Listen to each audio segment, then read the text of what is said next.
E falando em eleições, ontem o deputado federal Aécio Neves, que é presidente nacional do PSDB, convidou o ex-governador do Ceará, Ciro Gomes, para disputar a presidência da República pelo partido.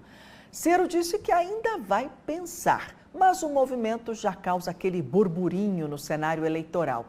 E para a gente falar sobre isso, recebo mais uma vez o jornalista e analista político Danilo Caixeta. Danilo, muito boa noite para você. Conta para a gente, por favor, isso ainda é uma tentativa de viabilizar uma terceira via, digamos assim, na disputa presidencial? Isso, Meire, boa noite a todos. Pois é, a iniciativa do deputado federal Aécio Neves tem sido essa, né? Desde que ele assumiu a presidência nacional do PSDB, ele tem feito diversos movimentos no sentido de fortalecer o partido, que já estava praticamente morto, né? Agora tentando ressuscitar essa legenda que foi uma das mais fortes do país, né? Só lembrar, antes de Bolsonaro, antes do PL de Bolsonaro, era o PSDB que confrontava com a esquerda brasileira. Mas a grande questão aqui é que o cenário é outro, né? Esse convite feito por Aécio ao Ciro muda, inclusive, a situação lá no Ceará, porque o ex-governador Ciro Gomes já era um pré-candidato ao governo do Ceará, muito bem posicionado nas pesquisas de intenção de voto, inclusive, e agora alçado, de novo, a uma quinta candidatura presidencial, pode mudar muito o panorama ali da direita brasileira, da centro-direita, pelo menos, do centro-esquerda, e aí esse candidato de centro que, na verdade, ainda é tudo muito turvo. Porque o que acontece? Hoje você tem uma esquerda muito bem posicionada com a figura do presidente Lula, mas uma direita totalmente fragmentada. Então, ali você tem o Caiado, que quer beliscar um pouco no centro, nos eleitores de centro, mas está muito mais aliado à direita. O próprio Flávio, que é o candidato em potencial da direita. E aí, o ex-governador de Minas, Romeu Zema, que também flerta com a direita, é claro. E agora entra mais um nome e isso pode acabar prejudicando ainda mais o processo. Claro que ainda sem saber como que esse PSDB de Aécio Neves vai se posicionar, porque aqui em Minas, por exemplo, havia inclusive conversas com o senador Rodrigo Pacheco, que é o potencial candidato ao governo do presidente Lula aqui no estado. Então, quer dizer, agora já tem uma nova conversa que Aécio deve se encontrar com o ex-prefeito de Belo Horizonte, Alexandre Calil, que está no PDT e é também um pré-candidato ao governo de Minas. Veja que as eleições aqui em Minas e a eleição presidencial também, ela está muito turva. O que me preocupa, Meire, é que eu não estou vendo, por exemplo, um debate até agora, né, um debate sério, um debate propositivo, um debate que interessa as pessoas, que interessa à sociedade, que interesse ao Brasil.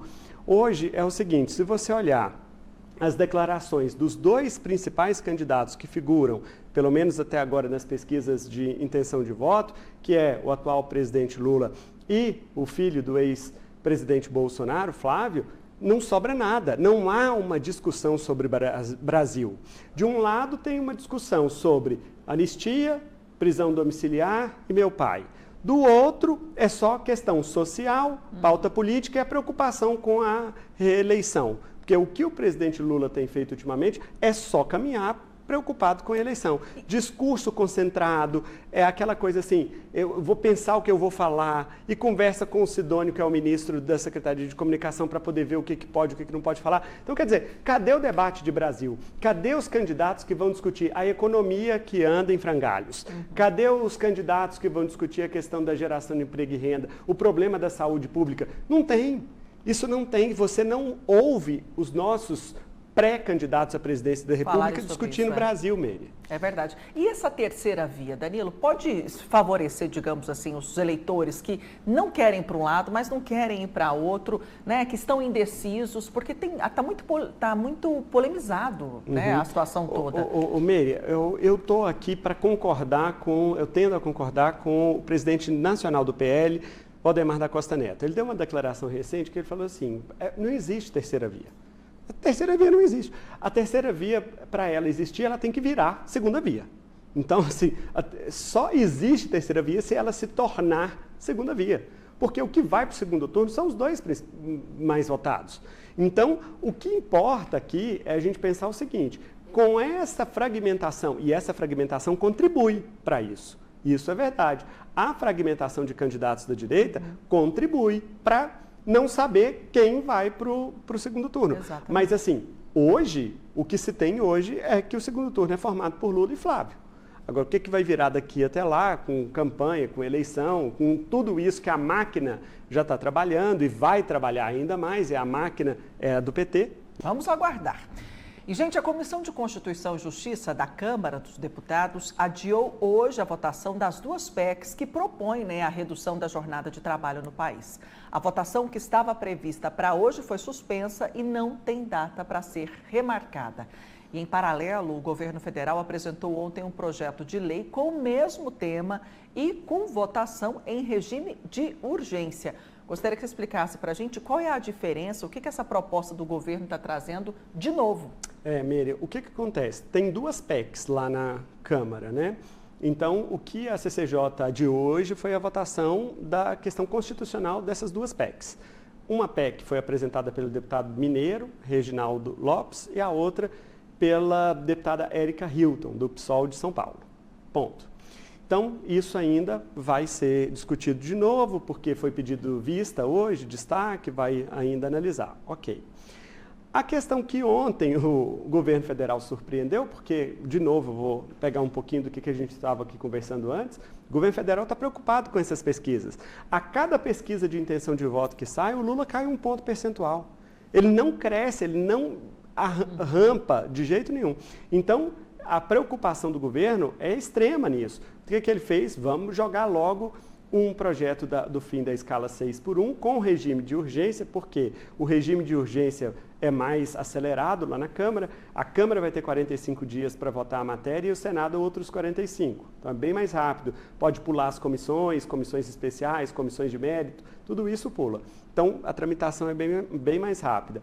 O que ele trouxe de diferente foi que, na visão do governo federal, a escala 6x1 tem que acabar da noite para o dia, pronto, e acabou.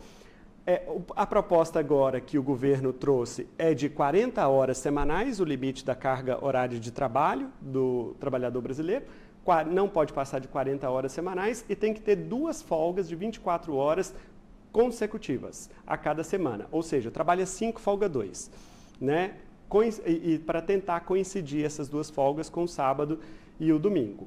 Bom, essa é a proposta do governo. O que o deputado Paulo Aze, que é o relator na CCJ das PECs, tem dito? Falou, olha, vamos fazer uma coisa mais moderada, por exemplo, com um tempo de transição para que o segmento empresarial possa se acostumar com essa mudança. Porque para que o país possa se preparar. Exato, isso importa custo para a empresa, né?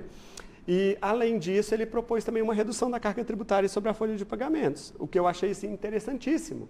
Porque se o governo quer dar uma concessão, um benefício para a sociedade, que, aliás, é muito justo, que, aliás, é muito importante mesmo, a redução da jornada de trabalho, que ele também, cadê a contribuição dele? Porque é muito bonito fazer cortesia com o chapéu alheio. Manda o projeto de lei lá para a Câmara em regime de urgência e o problema é da classe empresarial, que está só pagando mais imposto, porque o que o governo fez nesses últimos anos foi reestudar e reestruturar a carga tributária. Então, beleza, diminui, é muito simples a conta aí, diminui o custo da folha de pagamentos e faz a escala 5x2, que aí não vai ter problema para ninguém. Isso ainda vai render muito pano para a manga, com certeza. Ainda mais porque a oposição não quer saber desse assunto, né, Meire? Essa é a bala de prata do governo federal para tentar resolver esse problema, esse impasse nas eleições. E a oposição está trabalhando o quê? Não, vamos largar isso para depois das eleições. Depois das eleições a gente pode até discutir, mas antes é um problema. Principalmente porque o candidato Flávio é um candidato perigoso, não sabe ainda para onde vai seguir, se ainda vai carregar todo aquele histórico do ex-presidente Bolsonaro, porque tem um histórico bom, mas tem um ruim também, né? Vamos aguardar. E vamos trazer agora o assunto aqui para a nossa região, porque Uberlândia pode ganhar a 4ª cadeira na Câmara dos Deputados. O ex-prefeito Gilmar Machado, que é suplente do PT, pode assumir a vaga que foi deixada pelo deputado Odair Cunha, eleito ontem ministro do Tribunal de Contas da União. Danilo, explica para a gente que situação que está isso. Pois é, a gente não sabe ainda se de fato vai ser o Gilmar, porque olha a situação. Ele é o segundo, né? Ele é o segundo, Então. mas o que aconteceu? Em 2022, que foram as últimas eleições para deputado, né? O PT, ele fez uma federação com o PV, o Partido Verde. E o deputado Glaycon, ex-deputado estadual, ele foi candidato a federal pelo PV na federação com o PT. O que aconteceu é que na última janela partidária agora, o deputado Glaycon, ex-deputado Glaycon, migrou, saiu e foi para o PSDB. Nisso, a legislação diz que a vaga no parlamento pertence ao partido. Como o deputado Glaycon não está mais na federação, e ele era o primeiro suplente, subiria o segundo suplente, que é o ex-prefeito de Uberlândia, Gilmar Machado. A grande questão é que o deputado Glaycon ainda está com uma certa esperança, porque ele não tinha mandato, né? Ele era deputado estadual, depois tentou federal, perdeu, não ocupou outro mandato, ele está sem mandato. Mudou para o PSDB na tentativa de disputar de novo a Assembleia Legislativa de Minas. Agora, ele não pode retornar. Cara. Os dois vão brigar lá de quem tem direito a essa vaga. Se é o segundo suplente que ficou lá do partido, do PT, ou se é o deputado Glaycon, que era do PV, que é do partido que compunha a federação com o PT, e era o primeiro suplente. Quer dizer, ele ficou 4 anos quase na primeira suplência, não teve oportunidade, e aí na hora que quase surgiu, acabando. porque a janela partidária a gente viu na reportagem da Aline aí, ela acabou esse mês. Então, assim, foi uma questão de dias. Né? No seu entendimento? No meu entendimento é o Gilmar, porque o mandato pertence de fato ao partido. Eu acredito que a Câmara vai dar posse ao Gilmar. É isso. Gente, muito obrigada, Danilo. Sempre muito bom receber ele, analisar os assuntos políticos, né? O que altera a nossa vida. Danilo volta na semana que vem com outros grandes assuntos. Obrigada mais uma vez. E nós vamos para um rápido intervalo. Eu volto já já. Fique comigo.